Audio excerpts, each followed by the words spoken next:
Hello అండి. అందరూ ఎలా ఉన్నారు? నేనైతే చాలా బాగున్నానండి. మీరందరం కూడా చాలా బాగుండాలని కోరుకుంటున్నాను. నా పేరు Deepti. Welcome back to my channel Deepti world.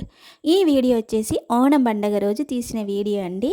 నేను ప్రీవియస్ వీడియోలో చాలాసార్లు చెప్పాను నాది కేరళ అని. సో ఈరోజు అయితే మాకు పండగ అనమాట. ఓణం పండగ నేను ఇంట్లో ఎలా సెలబ్రేట్ చేసుకున్నాను, ఏమేం రెసిపీ కేరళ స్టైల్లో చేసుకున్నాను అనేది అన్నీ కూడా మీతో షేర్ చేసుకుంటున్నాను. వీడియో మాత్రం చివరి దాకా చూడండి. ఫస్ట్ అయితే మార్నింగ్ అయితే 4:30కే లేసాను. లేచి ఆ తర్వాత ఇల్లంతా క్లీనింగ్ అవంతా కూడా అయిపోయింది.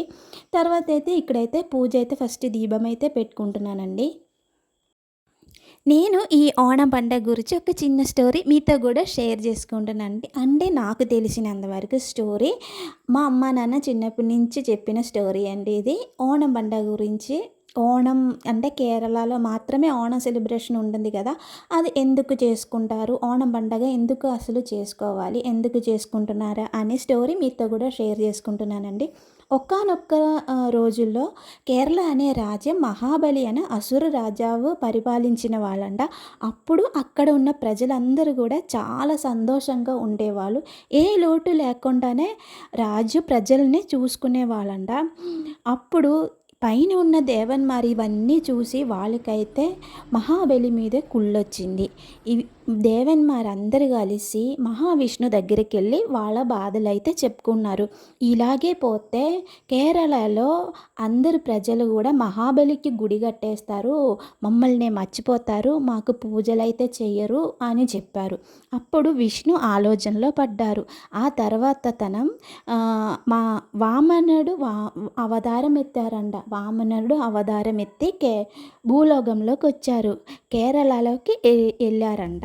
అప్పుడే మహాబలి అశ్వమేఘ యాగం పూర్తి చేసుకొని కూర్చున్నారంట. అప్పుడే ఈ వామన రూపంలో ఉన్న మహావిష్ణు మహాబలిని కలవడానికి వచ్చారు. అప్పుడు మహాబలి అడిగారు, స్వామి మీరు ఏ కోరిక అయినా సరే చెప్పండి, నేను తీరుస్తాను అన్నారంట. అప్పుడు వామనుడు నాకు ఏమీ వద్దు, 3 అడుగులు చాలు అన్నారు. అయితే మహాబలి అయితే 3 అడుగులు మీరు తీసుకోండి అని చెప్పారంట. అప్పుడు వామనుడు పెద్ద రూపం అయితే తీసుకొని తన పాదాలతోటి ఒక్క అడుగుతోటి భూలోకం మొత్తం తీసుకున్నారు, 2 అడుగుతోటి ఆకాశం మొత్తం తీసుకున్నారు. ఇంకా అడుగు పెట్టడానికి చోటు లేదు కదా. అప్పుడు మహాబలిని అడిగారంట, ఇప్పుడు నేను 3 అడుగు ఎక్కడ పెట్టాలి అని అడిగారంట. అప్పుడు మహాబలి నా శిరస్సు మీదే పెట్టండి స్వామి అన్నారంట. అప్పుడు మహాబలి తల వంగి నా శిరస్సు మీదే మీ పాదాలు పెట్టండి స్వామి అన్నారంట. శిరస్సు మీద పాదాలు పెట్టకపోయినప్పుడు మహాబలి అన్నారంట, నేను నా ప్రజల్ని చూడటానికి ఒక్కరోజు రావాలి, అనుమతి ఇవ్వండి స్వామి అన్నారంట. అప్పుడు మహావిష్ణు సరే సంవత్సరానికి ఒక్కరోజు నీ ప్రజల్ని వచ్చి చూసి వెళ్ళిపోవచ్చు అని చెప్పారంట. చిన్నమాసంలో వచ్చిన ఓణం పండగ రోజు మహాబలి కేరళ సందర్శించడానికి మహావిష్ణు అనుమతి ఇచ్చారు. అలాగే ఆ మహాబలి వచ్చినప్పుడు మహాబలిని మనం స్వాగతం చేయడానికి చేసి ప్రతి ఒక్క ఇంట్లోనే ఆ రాజు ఉన్నారని గుర్తించడానికి ఈ పండగ అయితే మేము చేసుకుంటామండి. ఇంతవరకే తెలుసు నాకు ఇది స్టోరీ. యాక్చువల్లీ ఓణం పండగ అంటే 10 రోజుల నుంచి స్టార్ట్ చేస్తారు. మెయిన్ పండగ ఇదేనండి. ఈ స్టోరీ మీకు అర్థమైనట్టు నేను చెప్పానని కూడా అనుకుంటున్నానండి. ఇక్కడైతే ఇంకా వంటలు అయితే స్టార్ట్ చేశాను. నేనైతే ఇక్కడ అవ్యలు అయితే చేస్తున్నానండి. అవ్యలకి ఏమేమి కావాలంటే బీన్స్ అంటే అన్నీ కూడా పొడుగ్గా కట్ చేసుకోవాలి. బీన్స్, క్యారెట్, పొటాటో, ములక్కాయ, అలాగే అరటికాయ, వంకాయ, ఉల్లిపాయ కూడా యాడ్ చేసుకోవచ్చు. ఒక బెండకాయ తప్ప అన్ని వెజిటబుల్స్ కూడా యాడ్ చేసుకోవచ్చు. కంద అన్నీ కూడా పొడుగ్గా కట్ చేసి అందులో ఒక 1/2 టీ స్పూన్ పసుపు, ఒక 1/2 టీ స్పూన్ ఆయిల్ వేసి కొంచెం సాల్ట్ వేసి ఒక 2 టేబుల్ స్పూన్ వాటర్ అయితే పోయాలి. ఎందుకంటే అవియల్ అనేది డ్రైగా ఉండాలి. ఎక్కువ వాటర్ పోస్తే గుజ్జుగా పేస్ట్ అయిపోద్ది. అలా వాటర్ పోసి ఉడకబెట్టుకోవాలి. ఇలాగా ఉడికిన తర్వాత ఇందులోకి నేనైతే కొబ్బరి తురుము, అలాగే 4 వెల్లుల్లిపాయలు, ఒక 5-6 పచ్చిమిరపకాయలు, 1/2 టీ స్పూన్ జీలకర్ర ఇవన్నీ కూడా మిక్సీలో వేసి ఒక తిప్పైతే తిప్పాలి. ఇలాగా కొంచెం క్రష్ చేస్తే చాలు, పేస్ట్ అయితే చేయకూడదు. చేసిన తర్వాత ఇందులో యాడ్ చేసుకోవాలి.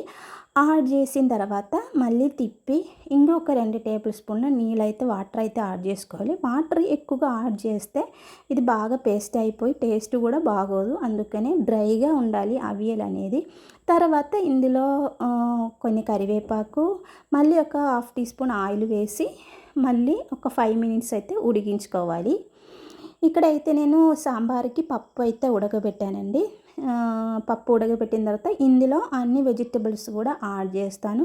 సాంబార్ రెసిపీ మీకు అందరికీ తెలిసినే కదా. అలాగా యాడ్ చేసిన తర్వాత ఇందులో సాంబార్ పౌడరు, అలాగే ఇంగువ, పసుపు, ఉప్పు, చింతపండు పులుసు వేసి మరిగినిచ్చిన తర్వాత తాలింపు వేయడమే. ఇక్కడ అవియలు కూడా అయిపోయింది. అవియలు మంచి టేస్ట్ రావాలంటే ఇందులో ఒక మెయిన్ ఇంగ్రీడియంట్ అయితే యాడ్ చేయాలండి. అది వేరేమి కాదు, పెరుగండి. ఒక 3 టేబుల్ స్పూన్ పెరుగు అయితే నేను ఇక్కడ యాడ్ చేస్తాను. ఎక్కువగా అయితే యాడ్ చేయకూడదు. 2 టేబుల్ స్పూన్ లేదంటే ఒక 3 టేబుల్ స్పూన్ పెరుగు అంతవరకే యాడ్ చేసిన తర్వాత బాగా మిక్స్ చేసుకోవాలి. మిక్స్ చేసి మళ్ళీ మూత పెట్టి ఒక 2 to 3 సెకండ్ అయితే ఉడికించుకోవాలి. అంతేనండి, అవియల్ అయితే ఇక్కడ రెడీ అయిపోయినట్టే. చాలా చాలా టేస్టీగా ఉంటుంది. మీకు ఎవరికైనా ఈ రెసిపీ నచ్చితే ఒక్కసారి ట్రై చేసి చూడండి, చాలా బాగుంటుంది. ఇంకా ఇక్కడైతే నేను క్యాబేజ్ అయితే చిన్న చిన్న ముక్కలుగా కట్ చేసుకుంటున్నానండి. ఇంకా ఇక్కడ క్యాబేజ్ కూర కూడా చేయబోతున్నాను. యాక్చువల్లీ ఓణం పండుగకి 10 రకాల కూరలు అన్నీ కూడా 10 రకాలు అయితే వండుతారండి. నాకు వచ్చిన అంతవరకు రెసిపీస్ అయితే ఇక్కడ మీతో షేర్ చేస్తున్నానండి. అలాగే క్యాబేజీ, ఉల్లిపాయలు అన్నీ కూడా కట్ చేసిన తర్వాత ఇందులో మళ్ళీ కొబ్బరి తురుము, వెల్లుల్లిపాయ, జీలకర్ర, పచ్చిమిరపకాయలు అవిలో మనం ఏమేమి చేసో సేమ్ అంతేనండి. అలాగే క్రష్ చేసి ఇక్కడ క్యాబేజీలు కూడా యాడ్ చేసిన తర్వాత తాలింపు అయితే పెట్టుకోవాలి. కేరళ రెసిపీస్లో ఏమంటే ఎక్కువగా అయితే కొబ్బరి అయితే యాడ్ చేస్తారండి. అందులోనూ ఎక్కువగా స్టీమ్ చేస్తాను. ఆయిల్ అయితే ఎక్కువగా యాడ్ చేయరు. అది కేరళ రెసిపీలో మెయిన్ అయితే కొబ్బరికాయ ఉండదు. ఇంకా ఇందులోకైతే తాలింపు వేసిన తర్వాత ఈ క్యాబేజీ, ఉల్లిపాయ, కొబ్బరి మిశ్రమాలు ఉంటాయి కదా, అవైతే యాడ్ చేసి ఒక్క 3 మినిట్స్ ఉడికిస్తే చాలు. అంతేనండి. ఇందులో కూడా వాటర్ అయితే ఎక్కువ యాడ్ చేయాలి, ఎందుకంటే క్యాబేజీలో నుంచి అయితే వాటర్ అయితే వస్తాయి కదా అవి. ఇక్కడ పప్పు అయితే తాలింపు పెట్టానండి. పెసరపప్పు అయితే వండాము.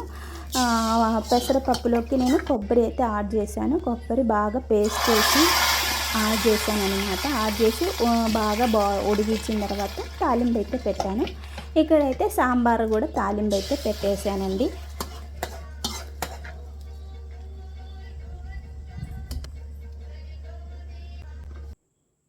ఇక్కడ క్యాబేజీ కూర కూడా అయితే అయిపోయింది. ఇంకా ఒకసారి నేనైతే చెక్ చేసుకుంటాను, వాటర్ ఏమైనా ఉంటాయా అని చెక్ చేస్తున్నాను. లేదు, క్యాబేజీ కూర కూడా అయిపోయింది. ఈ కూర కూడా చాలా టేస్టీగా ఉండదు. ఇంకా తర్వాత అయితే అన్నీ కూడా రెసిపీస్ అయితే ఆల్మోస్ట్ అయిపోయిందండి. ఇందులో మీకు తెలియని రెసిపీసే షేర్ చేశాను. అన్నీ కూడా రెసిపీస్ అయితే అయిపోయింది. ఇంకా చాలా గిన్నెలు ఉన్నాయి. వంట అంతా చేసిన తర్వాత గిన్నెలన్నీ కూడా ఇక్కడ వాష్ చేస్తున్నాను అనమాట. ఇంకా మా ఫ్రెండ్స్ని కూడా ఇన్వైట్ చేసామండి. ఫెస్టివల్ కదా, సో అందుకని ఫ్రెండ్స్ కూడా వస్తారు. సో అందుకని ముందే నేను కూడా వర్క్ అన్ని ఫినిష్ చేసి ఇంకా రెడీ అవ్వాలి. సో అందుకని ఇక్కడ గిన్నెలన్నీ కూడా ఇంకా వాష్ చేసుకుంటున్నానండి.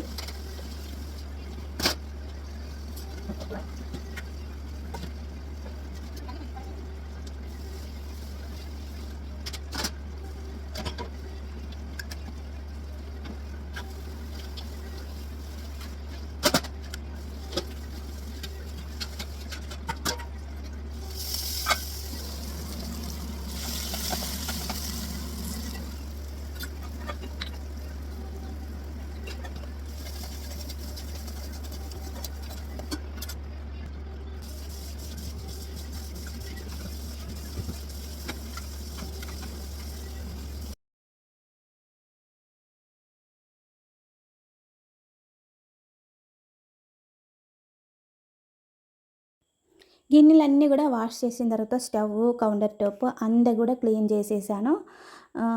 అంతా కూడా క్లీనింగ్ అయితే అయిపోయింది. ఇంకా ఇక్కడ హన్స్‌కి అయితే కేరళ స్టైల్‌లో లంగా జాకెట్ అయితే ఏసుకుంది. చాలా బాగుంది. ఇక్కడ మా వారైతే ఫ్లవర్ తోటైతే డెకరేషన్ అయితే చేస్తున్నారు.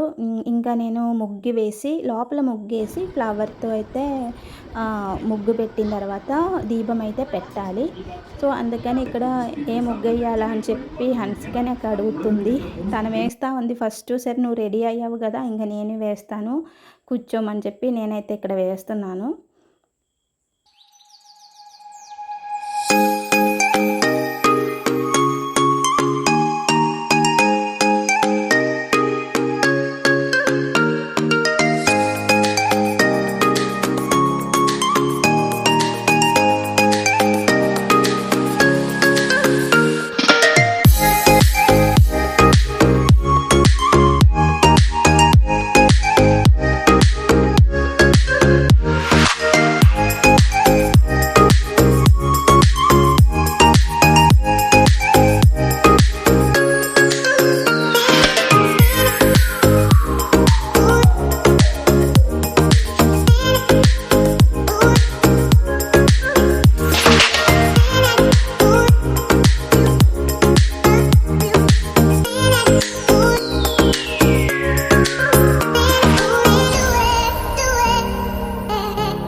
ఫ్లవర్‌తో డెకరేషన్ అయితే ఇలా చేసుకున్నానండి. మా వాడు గూడా రెడీ అయ్యి వచ్చాడు. లుంగీ అయితే కట్టుకున్నాడు. చాలా బాగున్నాడు. నాకు ఫోటోలు తీయమ్మా అని చెప్పి అక్కడ కూర్చున్నారు ఇద్దరొచ్చేసి. ఇంక వాళ్ళకైతే ఫోటోస్ అవన్నీ గూడా తీసాము. తర్వాత నేను గూడా రెడీ అయ్యానండి. నేనైతే ఇలాగా కేరళ స్టైల్‌లో లంగా ఓణి అయితే కట్టుకున్నానండి. ఇప్పుడైతే దీపం అయితే పెడుతున్నాను ఇక్కడ. ఇంకా దీపం పెట్టిన తర్వాత ఇంక మా వారు గూడా వచ్చారు. ఇంక ఫోటోస్ కూడా కొన్ని ఫోటోస్ అయితే తీసుకున్నాననమాట. ఇంక నేనిక్కడ ఏమేం ప్రిపేర్ చేశాను అనేది మీతో షేర్ చేస్తానండి. అన్నం, అలాగా ఇక్కడ సాంబారు, ఆ తర్వాత పప్పు అంటే మా భాషలో అయితే పరిపు అని చెప్తారు. ఇంక తర్వాత అయితే ఇక్కడ అవియలు, ఇంకా ఇక్కడ క్యాబేజ్ కూర, క్యాబేజ్ తోరన్, ఇదొచ్చేసి బెండకాయ ఫ్రై. ఈ బెండకాయ ఫ్రై లాస్ట్‌లో చేశాననమాట. అప్పుడే హన్సిక వచ్చి చెప్పింది, "అమ్మ బెండకాయ ఫ్రై కూడా చెయ్యమ్మా" అని చెప్పి. సరే ఇంక తన మాట ఎందుకు కాదనాలని చెప్పి లాస్ట్ మినిట్‌లో బెండకాయ ఫ్రై అయితే చేశాననమాట. ఇదొచ్చేసి పాయసం అండి. పాయసం అంటే పాలడ అంటారు. ఇది సూపర్ మార్కెట్‌లో దొరికితే చాలా టేస్టీగా ఉంటదండి. ఇంకా అప్పడాలు కూడా ఏంచి పెట్టుకున్నానండి. ఇంక తర్వాత అయితే రసం గూడా పెట్టాము. ఈ రసం, సాంబార్ రెసిపీ అన్నీ అందరికి తెలిసినయి గాబట్టి నేను షేర్ జేయలేదండి. ఇంక సేమియా పాయసం చేసుకున్నాను. ఇంకా తర్వాత ఇంకా కొంచెం అన్నం గూడా ఉంటుంది. అంటే చాలామంది అందరూ వచ్చారు గదా! అందరం అంటే ఎవరు లేదు, ఫ్యామిలీయే మా ఫ్రెండ్సు వచ్చారు. ఇది ఇలాగే పెడతారండి కేరళలో. అన్ని రకాల్లో చేసి అయితే పెడతారు. నాకైతే అన్ని రకాలైతే రావు. నాకొచ్చిన వరకు కూడా కొన్ని అయితే యూట్యూబ్‌లో చూసి కూడా చేసుకుంటాననమాట. ఇదండి మా ఇంట్లో మేము ఓణం పండగ ఇలా సెలబ్రేట్ అయితే చేసుకున్నానండి. ఈ వీడియో మీకు కూడా నచ్చిందని అనుకుంటామండి. నచ్చితే మాత్రం లైక్ వేయడం మర్చిపోకండి. అలాగా నా ఛానల్ని సబ్స్క్రైబ్ చేసి సపోర్ట్ చేయాలని కూడా కోరుకుంటున్నారు. నా రెసిపీ అంటే చాలా ఇష్టం అందరికీ. ఎందుకంటే పిల్లలు కూడా చాలా ఇష్టంగా తింటారు. ఎందుకంటే అంత స్పైసీ ఉండదు కదా, అందుకని పిల్లలకి ఇష్టం. పిల్లలు కూడా చాలా ఇష్టంగా తింటారనమాట. చాలామంది చూస్తున్నారు. ప్లీజ్ ఒక లైక్ వేయండి. లైక్ వేస్తే నాకు కొంచెం మోటివేట్‌గా ఉంటది కదా, అందుకనే లైక్ చేయమని చెప్తున్నానండి. So thank you for watching.